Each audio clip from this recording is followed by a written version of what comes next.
Architecture through history. A story as twisted as a Tudor timber frame and as lofty as a Baroque dome. Let's embark on a whirlwind tour through time, shall we? First up, ancient Egypt, where everything was bigger, bolder, and awfully pointy. Who needs subtlety when you've got the pyramids? And don't get me started on the Sphinx. She's got a resting face that could kill 1,000 selfies. Move over to ancient Greece, where columns were the rage. Doric, Ionic, Corinthian, you'd think they were types of overpriced coffee. Ionic was the light version, detailed but not frou-frou. Corinthian was the equivalent of a venti double-shot macchiato with extra foam. Over the top. Romans came next with their arches and aqueducts and the Colosseum. A brutal sports arena that would put modern stadiums to shame.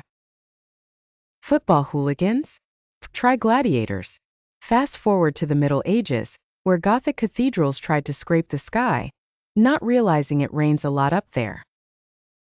But hey, at least they had gargoyles to keep them company. Then came the Renaissance, where Michelangelo spent 4 years on his back painting the Sistine Chapel. Undoubtedly pondering why he didn't pick an easier career like, say, cat herder. Baroque architecture followed, where everything was so ornate it looked like buildings were getting ready for Mardi Gras. Rococo hopped in briefly with an overdose of curves, mirrors, and gaudy decor. It's like architecture had discovered makeup tutorials on YouTube. Next, neoclassicism decided enough was enough, stripping things back to the basics with clean lines and symmetry to prove it had listened to Marie Kondo. Enter the 19th century with a concoction of styles including Gothic revival, where people decided that spooky pointed arches were just the thing for new train stations.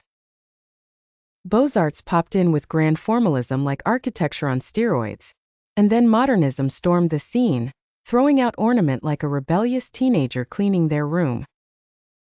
Functional, not fancy became the motto. Le Corbusier even called a house a machine for living. Go figure. Lastly, postmodernism threw it all out the window and said, let's blend everything, creating a mishmash of old and new, serious and playful.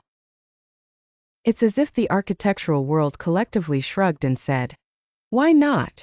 And here we are in the 21st century, mixing eco-friendliness with sky-high skyscrapers, all the while wondering how we can build things to look both futuristic and Instagrammable. A progress.